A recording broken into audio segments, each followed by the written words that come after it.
Bienvenue dans On refait les essais. Nous allons parler d'un véhicule hors norme, le Hyundai Nexo, le véhicule à hydrogène que nous propose le constructeur coréen. Nous sommes avec Stanislas Laroumet, bonjour. Bonsoir. Mélina Priam, bonsoir. Bonsoir. L'Autojournal et Stanislas et Automoto, comme vous le savez tous. Pierre Devinot, Europe 1. Bonsoir. Voilà, Jean-Christophe Lefebvre, Flottes Automobiles. Bonsoir. Et Jean-Michel Normand, du quotidien Le Monde. Bonsoir Jean-Michel. Comment ça marche l'hydrogène mécaniquement? Expliquez-nous, rappelez-nous comment ça fonctionne. C'est une voiture électrique. Voilà, c'est une voiture électrique qui fonctionne avec une pile à combustible. Le combustible en question, c'est de l'hydrogène. L'hydrogène qui passe à travers une membrane et qui crée une réaction chimique, qui fait de l'électricité et qui entraîne donc le moteur avec une petite batterie tampon, mais on n'a pas besoin de grosses batteries. Donc ce sont des voitures qui sont plus légères, qui ont des autonomies comparables à celles des moteurs thermiques. La Nexo, dont nous allons parler, a 660 km d'autonomie, ce qui est évidemment incomparable par rapport à une voiture électrique classique avec des batteries.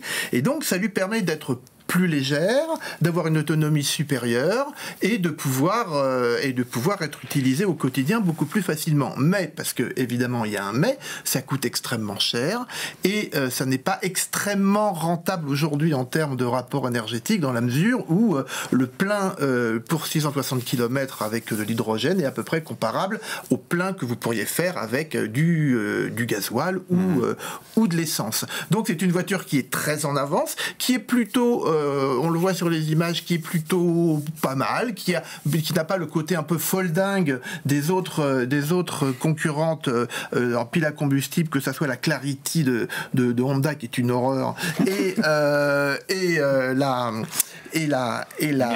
Mirai de Toyota, qui est un peu bizarroïde. C'est une voiture qui est agréable à conduire parce que elle est beaucoup moins lourde qu'une voiture électrique. Donc c'est un concept car, si j'ose dire. En termes économiques, c'est une voiture qui vaut 72 000 €. Il faut retirer 6 000 €, donc c'est relativement cher. Elle est vendue à perte, c'est clair. Au moins, il n'y a pas de malus. Mais voilà, il n'y a pas de malus, c'est vrai. On se console comme on peut. L'exonération de TVS. Exact. Qu'est-ce qui est séduit vraiment, Pierre? Ah oui, aussi parce que, alors on remarque quand même dans le petit film que le type a dépensé 70 000 €, du coup il vit dans un mobil-home. Enfin bon, ça c'est pour la petite blague. Le truc c'est que ça coûte ce prix-là parce que, comme l'a dit Jean-Michel, c'est le flagship de Hyundai qui tape du poing sur la table pour dire c'est l'énergie du futur si tout le monde s'y met, si on a des infrastructures de recharge viables dans le pays. Et ça va commencer par les véhicules utilitaires. C'est ça qu'on dit pas assez. On a cette voiture qui est une voiture pour des gens, une voiture privée, mais ça va commencer par les camions, par le réseau de transport, et là, si ça marche, ça a déjà commencé, et si on fait comme en Allemagne où les stations à hydrogène se sont propagées, on va avoir ce type de véhicule. Après, sur le design, c'est vrai que c'est moins foldingue, pour reprendre ce que dit Jean-Michel Normand. C'est très beau à l'intérieur, on a vraiment ce cockpit du futur avec cette grande tablette magnifique, et c'est une voiture extrêmement agréable à conduire parce qu'elle a des accélérations, peut-être pas de voiture de sport, mais de voiture rapide. Comme une électrique. Comme une électrique. Et on a l'ergonomie, on n'entend absolument rien, c'est un vrai bonheur. Mélina. Non, c'est une voiture qui est très très agréable à conduire, c'est très doux, c'est très silencieux, Pierre l'a dit, c'est vraiment plaisant, ça fonctionne bien. C'est pas une voiture très agile, même si elle est plus légère qu'une électrique qui supporte le poids de la batterie, mais c'est une voiture qui est plaisante, qui est dans je dirais qui invite aussi à adopter une conduite tout en douceur. Maintenant, au-delà du prix qui est conséquent, il y a quand même le problème des infrastructures. Aujourd'hui, quelqu'un qui veut acheter un Nexo, c'est quand même pas évident de pouvoir, entre guillemets, faire le plein. Il faut qu'il habite soit en région parisienne, soit dans la Manche, parce qu'il y a deux pompes. Et le problème, c'est que l'essentiel des pompes qui sont accessibles sont des pompes qui n'ont pas une pression, qui ne délivrent pas l'hydrogène avec une pression suffisante pour faire le plein. On fait la moitié du plein, donc c'est un petit peu problématique. Moi, j'ai essayé cette voiture et j'ai essayé de faire le plein dans une pompe qui est en région parisienne, et elle était en panne. Bon, c'est typiquement français. C'est l'expérimentation. En Allemagne, c'est pas comme ça. D'abord, le réseau est plus dense, et ensuite la pression est effectivement à 700 bars. Je voudrais ajouter 2 précisions quand même. C'est pas aussi silencieux que ça, puisque à l'accélération, il y a un turbo qui doit gaver la membrane, enfin la pile à combustible d'air, puisque ça décompose de l'air, et ça c'est plutôt agréable. C'est-à-dire qu'on accélère et on se dit, je crache quoi? De l'eau. Et de l'énergie électrique. Donc ça fait du bruit, surtout par exemple, un peu moins sur le Nexo, mais surtout sur une Mirai par exemple. C'est assez fort.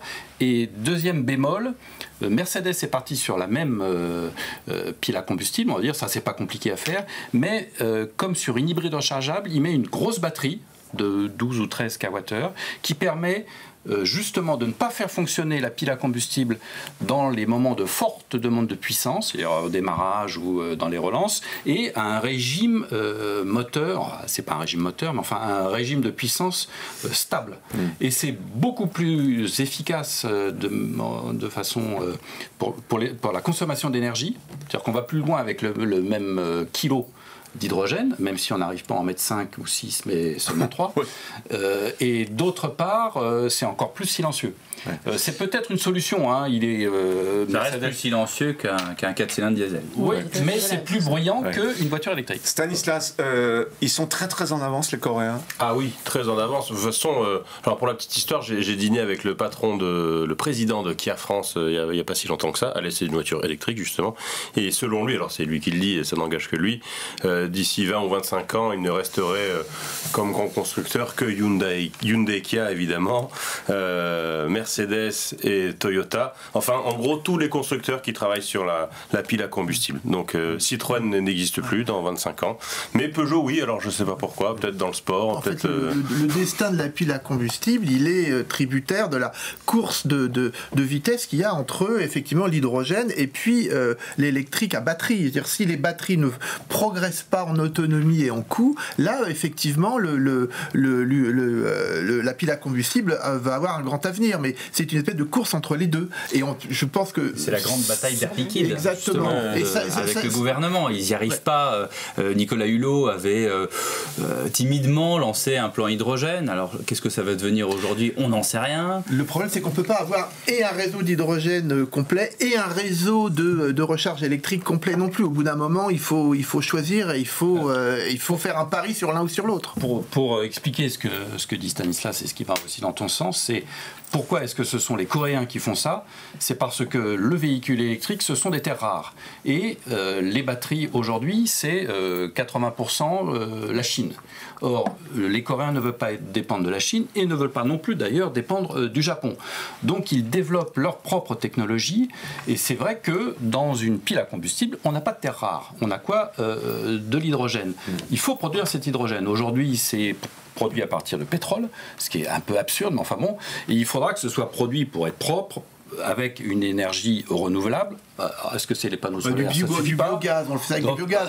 Aujourd'hui, ils sont un peu dans le vague, parce que la meilleure façon de le faire, c'est du nucléaire, ils n'en ont pas. En Corée, il y en a au Japon mais de moins en moins, ou des panneaux solaires qui recouvriraient l'intérieur ou des éoliennes, mais ça c'est ou des éoliennes, mais c'est encore pire. Donc il y a un petit problème quand même qui sera pas. On peut imaginer qu'il y ait un Tesla de l'hydrogène qui surgisse ou quelqu'un qui investit, enfin un constructeur qui investisse massivement plus que ne le font Hyundai, parce que Kia le fait aussi. Oui. C'est d'ailleurs c'est Kia qui est à l'origine. Le problème c'est le coût de fabrication de l'hydrogène. Ça c'est le verrou qui pourra faire sauter. Cher, hein. Oui, 72 000 €, vous nous avez dit, 666 km d'autonomie. Évidemment, ça fait rêver, sauf que si on ne peut pas ravitailler, ça ne peut pas marcher. On a fait le tour? Parfait. Allez, merci à vous tous.